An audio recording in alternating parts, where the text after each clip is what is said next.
So what I do is put some cake, well, a foam recipe on this, bake it together. It will embed this design into it on one side. All this is stencil paste. There's a multicolored finger paint version in the book if you haven't seen it already. So you can do anything you want really. I use the cake cone, the rubber cone. My mind is blown. It kind of hurts to look at. Yeah. Good. Let's freak this camera out. Alright. So you want to spread that. And I got rid of the extra that I had, but it's basically a paste. It's got cake flour, butter, and cocoa powder, powdered sugar. Mix that together. Spread it out. Take the cone or whatever you want to, really. Do fingers or whatever. Get a design in there. And then chill it. So I'm actually going to put this back into probably that region for now until the batter's ready. And then when the batter's ready, I'm going to spread it out even thickness and bake it on the silpat. And then when it's done, I'll flip it over and peel this off the back of the silpat. It'll be a cake layer that'll have incorporated the stencil paste. It'll be one layer at that point. So this does not sit on top. The batter will kind of go in between these lines and become one layer when it bakes. It's a really easy way to get a large amount of decorative cake baked off fairly quickly. If you're doing a large area using a large cone. Again, this could be anything. It could be a small offset. You want to like freestyle some kind of design, that's fine too. But you can also cut these into little squares and use them as garnishes. You can use them as a cake or line a cake mold like we're going to do for the Mousse Torte. So I'll set that up in a second. But for right now, I'm going to chill this down, keep it cold.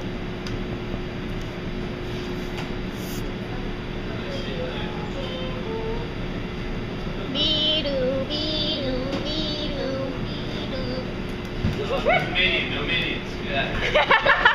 We're the right size though. Yeah. So the Jacond, ooh, I need my mixer up here. Ooh. Jacond itself is a sponge cake. So I have meringue going into it. You guys plug this in for me, please. Thank you.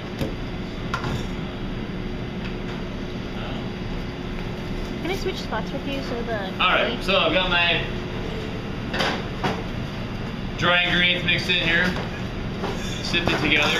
And again, you guys will have to make this one. You'll make a similar one in the form of an opera sponge later on.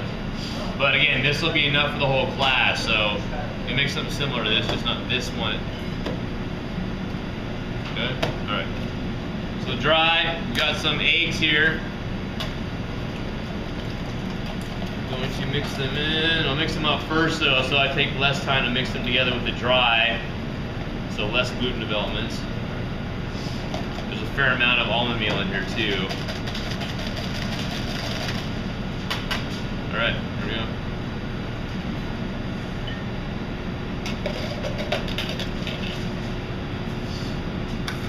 So this will mix in together.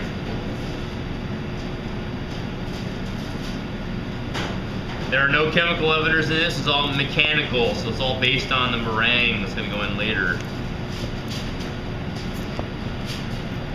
So I get a lot of scraping, make sure the bottom of the bowl gets mixed. I've also got some fat going in at the end. Some meringue first, and I got some melted butter here. Extra flavor, extra color. So this is a mixed, well, almost. Now we got it. Alright.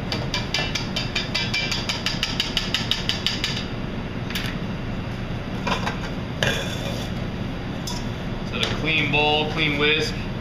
I'm going to get these whites to a soft peak and then start adding my sugar. And get it to firm peak.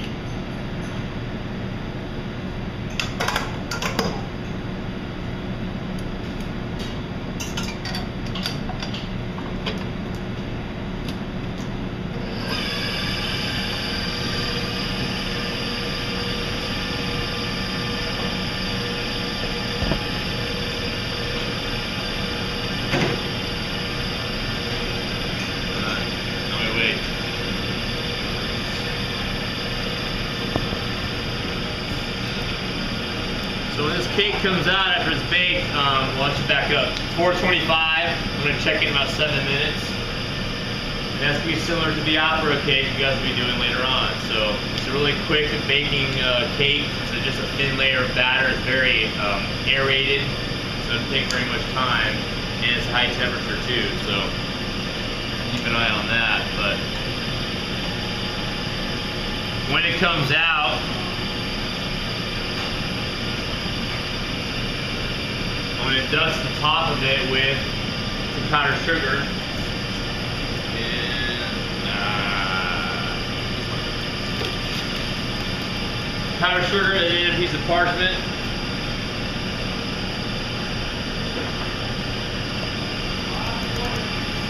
And then another sheet tray. So basically sandwiching it. Faster than we are.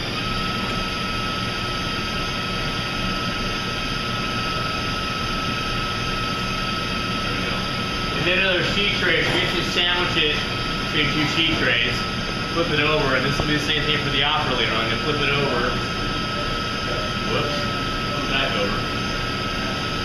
Run a knife around the edge, so it'll actually fall away. So this point is on the sill pad, so you have to be careful not to hit the sill pad, but just on the edge here of the knife, so it separates.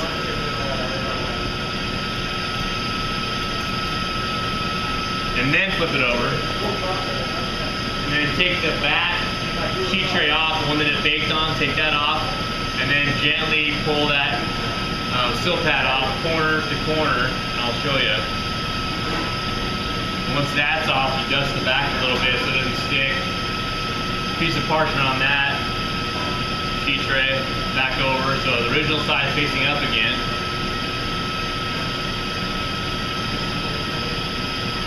And then we can cut it.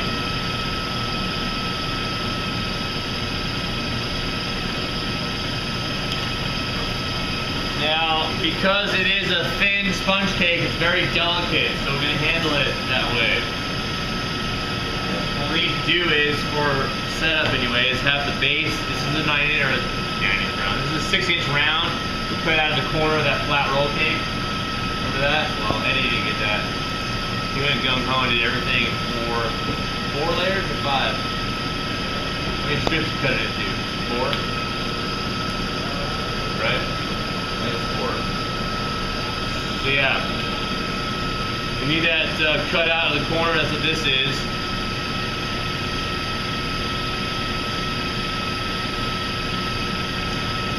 Then the acetate from your, hopefully you can reuse it, the acetate from your tiramisu.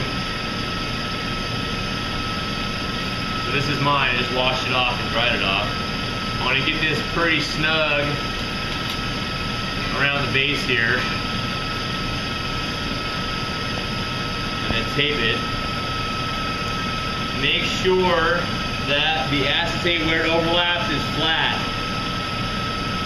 that it's not crisscrossing at the top or just slightly off at an angle. You want it nice and flat against that parchment here at the bottom, because we're going to use that as a guide to level the top of the mousse when it's done.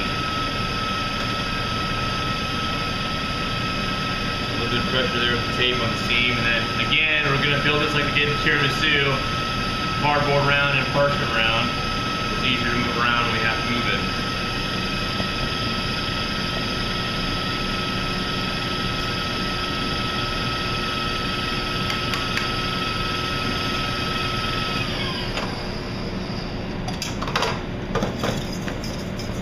Put sugar down in there.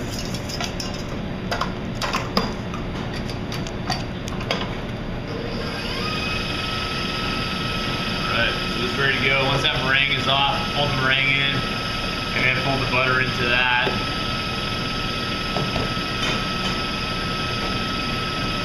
So this should be snug. Now the difference between this and the tiramisu is there's no gap, right? This is right up against the base. The acetate is no gap. So what that means is this strip of Jacond we're going to put in here is going to sit on top of the base. So, if by chance there are tiny gaps up against the acetate somehow, when you cut it, there's a little divot or something, or a hole. If it's not too big of a hole, when that strip of cake sits on top, it should cover that up. So, This will be about, I don't know, about a 1/4 inch thick. So we'll cut a long strip of it. We'll coil it up and then uncoil it inside here. And that'll sit on top. That'll cover up any small imperfections on the outside edge. So it's not a big deal. But make sure this is snug against the base to start with. These are taking their sweet time whipping today. I don't know what's going on. I'm pretty sure I don't have any fat in there. Maybe I did.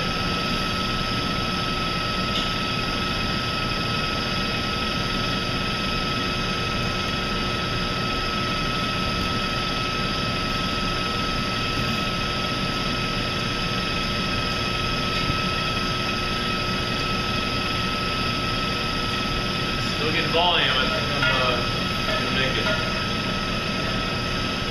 So when this comes out, I need this cable. No more ice for anybody. You guys have any questions on the Jacond? You haven't seen it yet. So the big thing on this is it's going to be a full sheet train of cake. So per person, and there will be enough for the full class if you're careful when you cut it. Per person, you want to cut a strip of the Jacond the long way, but only at 3/4 of an inch wide. And if you have trouble knowing what that is on a ruler, well, you can't see from way back there in the stands, but the zero is about right there.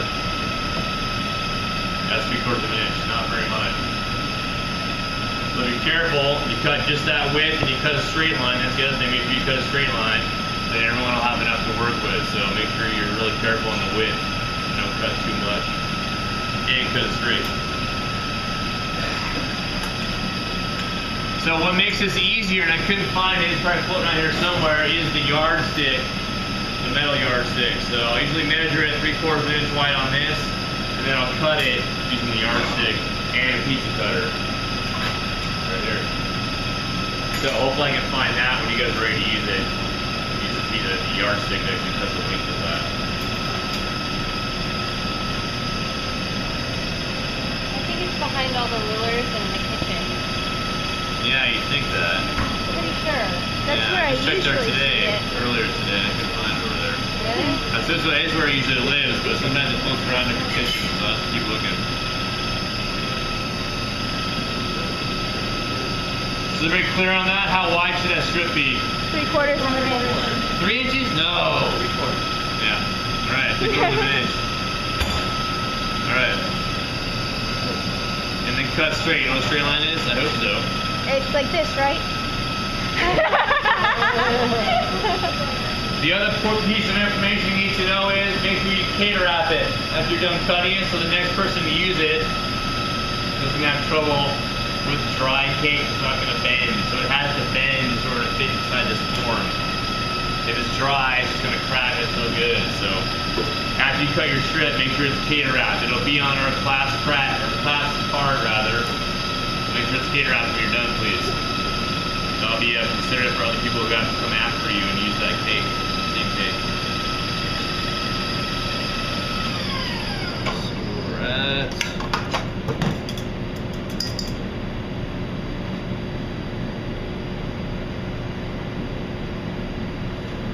Alright, take it. Cake. So fold this in. All at once.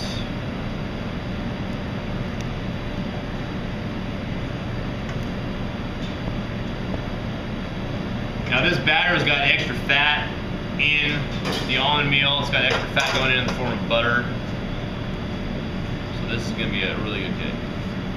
It's going to be rich, it's going to be flexible because of the fat, and it's also going to be, it's going to hold moisture because of that fat too, so it's meant to be flexible, so you want to bake it long enough, not too long. There's a little bit of a safeguard because you got fat going in there as well. But very light color even so you'll see when this is done, there's not much color to the top of it when it's done. But tap it. What you want to be careful of is make sure this is not sticky or tacky. Sticky, it'll definitely stick to your finger. Tacky, it barely wants to hang on, but it'll release when you touch it. That's what you want. Just a little bit of tackiness to it. but not enough that it sticks to your finger and it's sticky. Sticky, tacky, two different things. Okay. If you happen to underbake this, it's so thin, you can go back and toast it up again, usually, to be safe with it. As long as you don't leave it in the oven too long, it might dry out and lose its flexibility. Almost done folding here. I know I'm going to fold in my butter, so I'm going to stop just shy of getting all that mixed in right now. And finish mixing this as I mix this in the last bit here. So give it a little shake.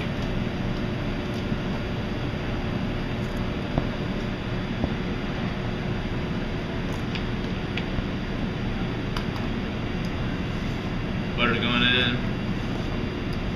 Can somebody do me a favor and grab that sheet tray on the left hand side of that reach in, please? It's got the stencil paste on it. Thank you. Pardon me. Thank you.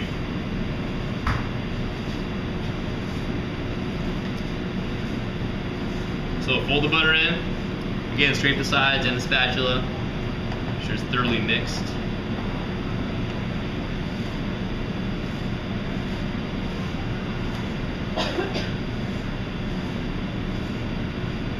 Alright. So, thin layer of cake.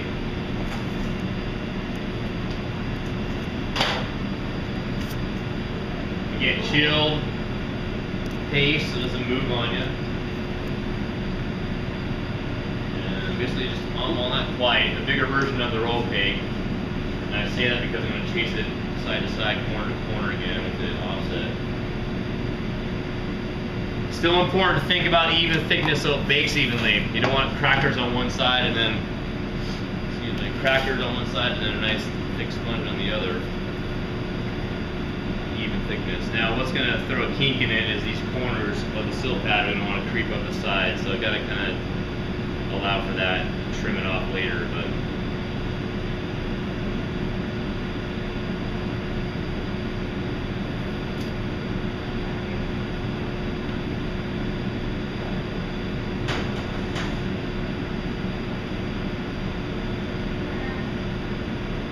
now, smoothing cake batter is a lot like icing a cake. At some point, you got to decide, okay, you're done, because you can't spend too much time and ruin the leavening, or at least decrease it too much.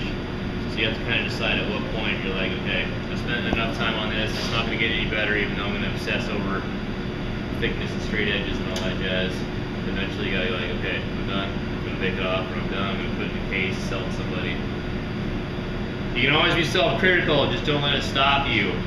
And pastry seems to draw a lot more of that type of person to it. So, you know, it is out there, be aware of it in yourself if you have that trait. Because it can work against you if you're not ready to stop it. Try the best you can to be perfectionist, but don't let it, you know, get crazy. So, thin layer of cake, you start to see the design peeking out spots, and we'll try to level it a little bit more here.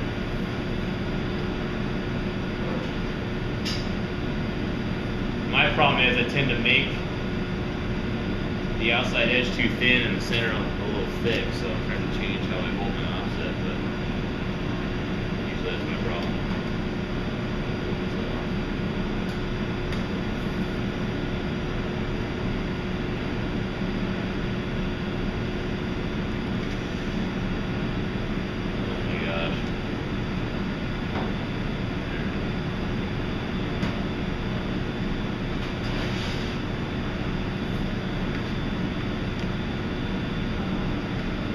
Find a flat sheet tray as best you can when you do your opera. And then spend just enough time leveling that batter and then no more. So I got to find out what that stopping point is. This is pretty good here. 425, again, I'll check in about 7 minutes and see where it's at.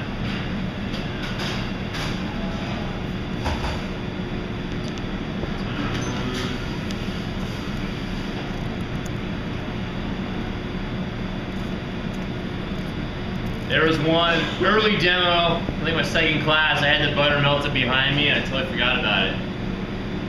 So I was about ready to put it in the oven and I looked over like, so actually I took the sill pad off, squeezed everything out into a bowl, put the butter in there, mixed it and put it back in the sill pad.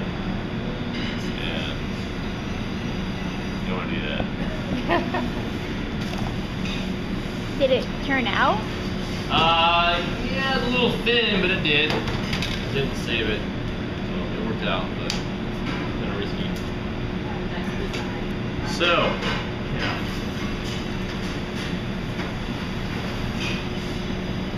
The next one up, now I'm going to try to get this